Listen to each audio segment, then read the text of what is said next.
Hello Sagittarius, Sun, Moon, Rising, and Venus signs. Kamusta po kayo? Sana po nasa mabuti kayong kalagayan. Welcome back po sa Star Tarot. And kung bago po kayo rito, welcome din po kayo. Please subscribe, like, share my videos, and leave me a comment po kung nakaresonate kayo. Maraming salamat. First message po ninyo for today is for general life. And we have 9 of Pentacles, which is really awesome. Kasi si 9 of Pentacles po is about wealth. This is about prosperity, abundance, financial comfort, financial stability, security. You know, yun ang mga pwede na ninyong magawa sa ngayon because merong financial reward na dadating. Merong perang dadating. No, there is financial gain coming your way. No, kaya ano na to this is a time of progress. Kasi kung ano man ang pinaghirapan ninyo, pinagtrabahuan ninyo, ito na yung bunga nun. No? Mai-enjoy mo na sa ngayon, makukuha mo na sa ngayon, marireceive mo na sa ngayon. Kaya napakaganda. So, pagdating naman sa inyong, money, career, and finances, the sun, napakaswerte ninyo ngayon pagdating sa pera. You know, kasi si the sun is going to shed its light sa inyong money, career, and finances department ng buhay ninyo. Magiging maliwanag ang lahat. Things are going to look better. May success na makakamit kayo. Progress, success, no? At saka maganda, no? Maraming pwedeng magbago rito, no? Pero positibong pagbabago. So, kung dati kayo medyo nahihirapan sa pera, or nahihirapan maghanap ng trabaho, or medyo struggling ang career, you know, things are going to change now, no? And it's going to change for the better. So, magiging maganda na, magiging maayos na ang inyong sitwasyon, pangkaperahan, trabaho, career, negosyo. Things are looking up, no? Things are going to look up way better, no? Sa ngayon. Kaya, ang swerte ninyo, napakaganda. So, pagdating naman sa inyong relationships, Knight of Cups. Kung ano kayo ngayon, no, Sagittarius, kung single pa kayo, maaaring ito na yung time na magkaka-love life na kayo. No? Baka ito na. Baka this is the time na mahahanap mo na, makikilala mo na yung person mo, makikilala mo na yung soulmate mo, yung twin flame mo, yung eternal love mo, 'di ba? Kasi meron ditong meron ditong love life na pwedeng mabuo. Meron romantic connection, no? Na mangyayari. And lalo-lalo na ngayon, no? Baka meron kayong maliligaw, merong manliligaw, merong someone is going to ask you out on a date, maaaring ganun. Baka merong magpo-propose. Kung may jowa na kayo, baka may marriage proposal na pwedeng mangyari rito. Kaya, this is so exciting. Yun. So, maganda. So, tignan natin kung ano pa mga mensahe para sa inyo. But before that, I would like to say thank you then for subscribing to my channel. At kung hindi pa po kayo nakakapag-subscribe, please subscribe na po. And, maraming salamat din sa mga donasyon ninyo, no? Through super thanks na mga pinapadala ninyo. At pati na rin sa mga hindi nag-skip ng ads po, maraming salamat. At saka, yung mga interesado po na mag-member sa channel ko, no? So, open na po yung channel memberships natin. Please check it out, no? Kung interesado kayo. Thank you. So, Four of Pentacles is clarifying the Nine of Pentacles. So, ang napipick up ko rito, managing your money wisely. Ang advice sa inyo rito. Kasi nga, maraming pera ang pwedeng dumating sa inyo ngayon, no? Money is coming your way, 'di ba? Merong financial blessings na dadating. Ito na yung bunga ng inyong pagsisikap, pagtatrabaho at lahat.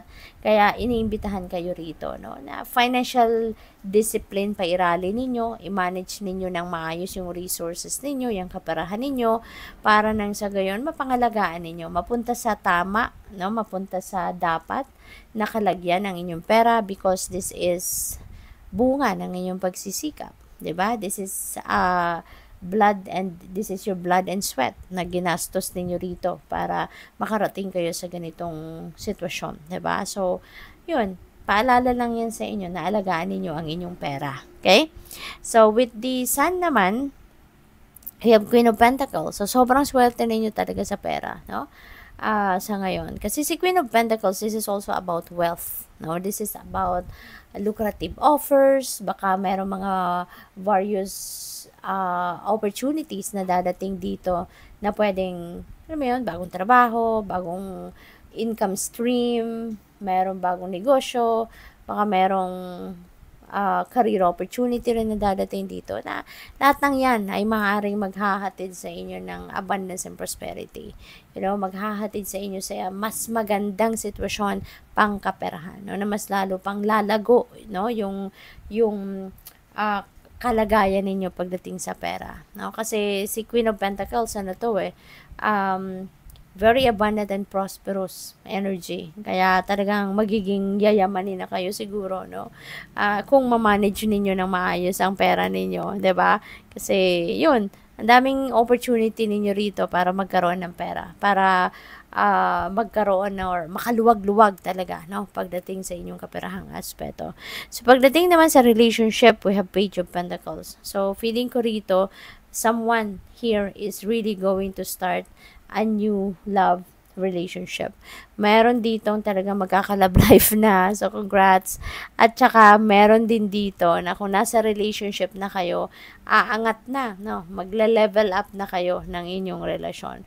Maybe you are leveling up your commitment in marriage na, Baka magpapakasal na, or baka magsasama na sa isang bubong, or baka magbubuo na kayo ng pamilya. Baka magsisimula na kayong mag-anak, mag-expand, kumbaga, ng inyong pamilya, So, maaaring mga ganon ang pwedeng, rito, kaganapan. So, final message ninyo ay, if the world around you seems turbulent, then stop.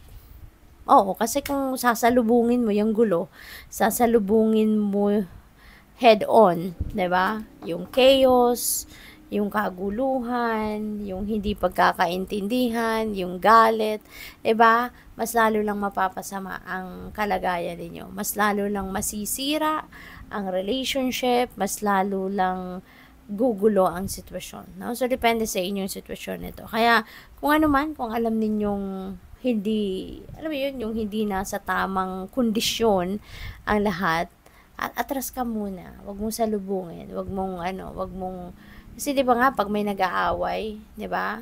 Pagbibigyan mo muna, sige, talak, sige, go, go, go. Tikom ka muna. Tikom muna ang bibig mo.